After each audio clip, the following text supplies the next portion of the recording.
وَيُرِيدُ الَّذِينَ يَتَّبِعُونَ الشَّهَوَاتِ، اور جو لوگ خواہشات نفسانی کی پیروی کرنے والے ہیں ان کی تو خواہش یہ ہے ان تمیلوا میلا عظیما، کہ تم بھی حق سے بالکل منہ موڑ لو اور ان کے راستے کے اوپر آ جاؤ، یعنی جو بے حیائی کا پرچار کرنے والے لوگ ہیں۔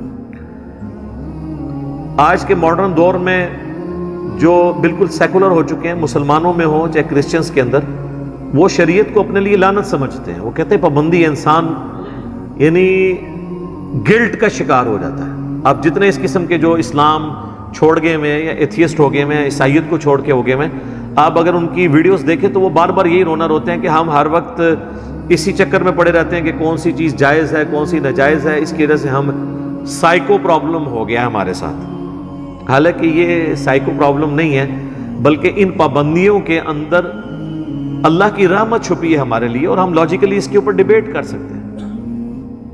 مجھے بتائیں اگر اسلام کا سیکس ڈسپلن نہ ہو تو کیا میاں بیوی کامیاب ازدواجی زندگی گزار سکتے ہیں؟ تو انسان کو اللہ نے جانوروں کی طرح تو پیدا نہیں کیا، یہ تو ایک خاندانی نظام کو لے کے چلتا ہے۔ خاندانی نظام کے لیے یہ ضروری ہے کہ سیکس ڈسپلن ہو۔ اگر سیکس ڈسپلن نہیں ہوگا خاندانی نظام ٹوٹ پھوٹ کا شکار ہو جائے گا۔ خاندانی نظام دو چیزوں کے اوپر ہی ڈیپینڈنٹ ہے۔ جو میاں بیوی کا تعلق ہے وہ کس پہ ہے؟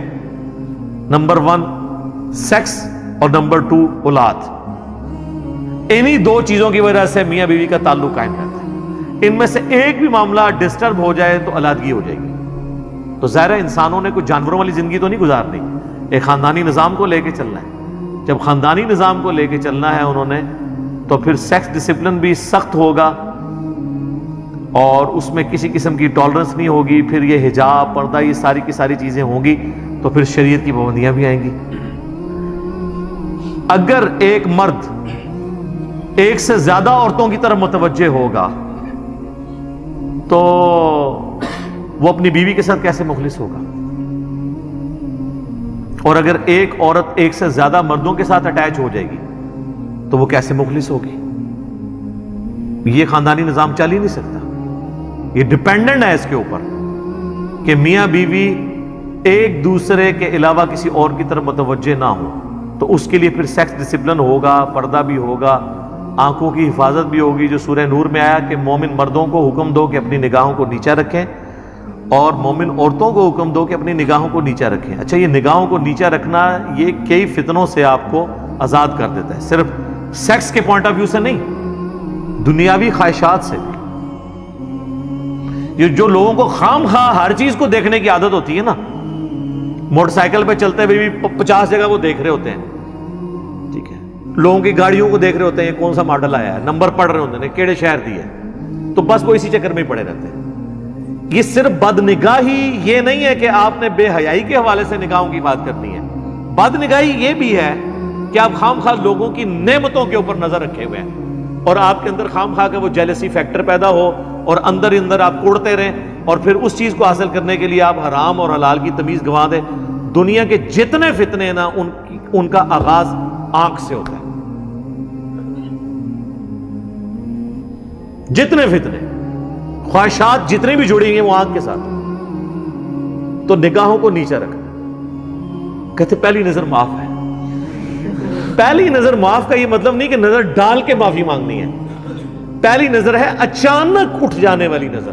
وہ مسلم شریف کے الفاظ ہیں، مولا علی کہتے ہیں کہ نبی علیہ السلام نے فرمایا کہ مجھے اللہ نے یہ حکم دیا ہے کہ اچانک جو نظر اٹھ جائے میں فوراً نیچی کر دوں۔ اچانک کا مطلب ہے کہ فوراً اٹھی۔ لیکن ایک شخص بازار میں جا رہا ہے، اور آپ کو پتہ ہے یہ آنکھیں اللہ نے ایسی چیز بنائی ہے کہ بڑی دور تک آپ نہ بھی دیکھ رہے ہو آئیڈیا ہو جاتا ہے، اور اس کو پتہ چل گیا ہے سامنے سے اسلامی بہنیں آ رہی ہیں۔ تو اب یہ تو نہیں وہ دیکھ کے پہلی نگاہ کرے گا اور پھر نیت کرتا ہوں پہلی نگاہ کی اور پھر نیچے، نہیں، بس اس کا اس وقت پتہ لگ جانا ہی اس کی پہلی نظر ہوگی۔ اب دیکھنے کے اوپر وہ اس کی دوسری نظر شمار ہوگی۔ اور جو بندہ نگاہوں کی حفاظت نہیں کرتا میرے بھائی، وہ جتنی مرضی نمازیں پڑھ لے، جتنے مرضی وظائف کر لے، وہ فطرے سے بچ ہی نہیں سکتا، کیونکہ اسلام کی ساری چیزیں جڑی ہوئی ہیں نا، ایک کے ساتھ کو ریلیٹڈ ہے نا۔ آپ نے وضو ہی نہیں کیا، آپ جتنی مرضی نماز پڑھیں آپ کی نماز ہونی نہیں ہے۔ آپ کہتے ہیں روحانیت آ جائے، میں بے حیائی سے بچ جاؤں، گندے گندے خیالات، گندے گندے خیالات آتے ہیں، وہ کام ہی تمہارے ایسے ہیں کہ گندے گندے خیال آئیں۔ ایسے دوستوں کی صحبت چھوڑ دو، ایسے میگزین پڑھنا چھوڑ دو، ایسی ویڈیوز دیکھنا چھوڑ دو۔ جب آپ وہ اس ماحول سے ہٹیں گے، خود بخود اندر کی تطہیر شروع ہو جائے گی، اور اس کے لیے پہلی شرط نگاہوں کی حفاظت ہے۔ تو اللہ تعالیٰ نے شریعت کی پابندی لگا کے بیسیکلی ہمیں دنیا کے اندر ہی آزاد کر دیا خواہشات سے، ورنہ یقین کریں کتنی عورتوں کے ساتھ آپ نکاح کر لیں گے یا تعلق قائم کر لیں گے، اس کا تو کوئی اینڈ ہی نہیں ہے۔ اس کا اینڈ یہی ہے کہ اخلاص کے ساتھ میاں بیوی آپس میں بانڈ رکھیں، نگاہوں کی حفاظت کریں، کوئی ایکسٹرا کوئی کسی قسم کا معاملہ سٹارٹ ہی نہ ہو تاکہ آگے معاملات چلیں گا۔ لہذا شریعت کی پابندی انسان کے لیے نعمت ہے۔ میں اکثر نمازوں کے اوقات کے بارے میں سوچتا ہوں کہ اگر نمازوں کے اوقات نہ ہوں تو جانوروں والی زندگی ہے انسان کی۔ جو لوگ نماز نہیں پڑھتے آپ دیکھیں ان کی کیا حالت ہوتی ہے۔ ان کو مغرب کے وقت نیند آئی ہے نا، سو گئے، اب جا کے رات کو 1 بجے آنکھ کھلی ہے، باقی سارے گھر والے سوئے ہوئے ہیں، اب وہ جاگا ہے، اب اس کو لگی ہوئی ہے بھوک، اب جائے گا فریج میں جا کے دیکھے گا، بجلی ہوگی تو چلو اوون میں کچھ گرم کر لے گا، پڑا ہوگا نہیں ہوگا تو وہ کھانے پینے کی طرف سے بھی ڈسٹرب ہوگا۔ اب رات کو 1 بجے جاگ گیا ہے تو اب نیند بھی نہیں آئے گی، اور فجر کی جیسے ہی اذانیں شروع ہوں گی نیند آ جائے گی، اور جب ناشتے کا وقت ہوگا وہ الٹا پڑا ہوگا، گھر والے ناشتہ کر رہے ہوں گے۔ تو نمازوں کا اگر ٹائم ٹیبل نہ ہو تو جانوروں والی زندگی ہے آپ کی۔ نماز کی وجہ سے ہم اپنے ٹائم ٹیبل کو مینٹین رکھتے ہیں۔ عصر کے بعد آئے ہیں نا، نیند بھی آئی ہے، بندہ کہتا ہے نہیں یار وہ مغرب کی نماز کا ٹائم ہو جائے گا، مغرب پڑھیں گے، اس کے بعد آپ کہیں گے چلو میں اب کھانا کھا لوں، عشاء بھی تو پڑھنی ہے، عشاء پڑھ کے ایک دفعہ ہی سوؤں گا۔ لیکن اگر آپ کی کوئی روٹین نہ ہو، جو اکثر ہمارے مسلمانوں کے نوجوان بھی ذرا ان کی حالت دیکھ لے کیا ہے، جانوروں کی سی زندگی گزار رہے ہیں، جانوروں سے بھی بد۔ تو شریعت جو ہے یہ لعنت نہیں ہے بلکہ نعمت ہے، اور یہ اللہ نے یہ پابندیاں لگا کے ہم پر احسان کر دیا۔ یہ پابندیاں نہیں ہیں بلکہ ہمیں سلیقہ سکھایا ہے۔ اس کے علاوہ کوئی اور پیٹرن ہو ہی نہیں سکتا کہ آپ سکون کی زندگی گزاریں۔ کوئی بندہ روزانہ 1 فلم بھی دیکھ لے، 2 فلمیں بھی دیکھ لے، کتنی دیکھے گا؟ At the end of the day bore ہو جائے گا، اینڈ ہی کو نہیں۔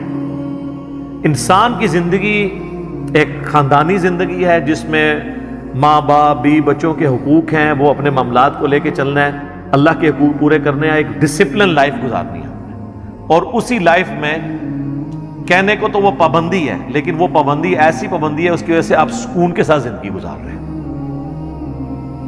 دنیا میں بھی آپ دیکھ لیں، آپ کسی ڈاکخانے کے باہر، بینک میں یا ڈاکخانے کے باہر بل جمع کروانے کے لیے کھڑے ہوں، اور وہاں پہ 1000 لوگ بل جمع کروانے کے لیے آ جائیں، اگر تو وہ قطار میں کھڑے ہوتے ہیں تو پھر تو سارے کرا لیں گے، اور اگر قطار نہیں بنتی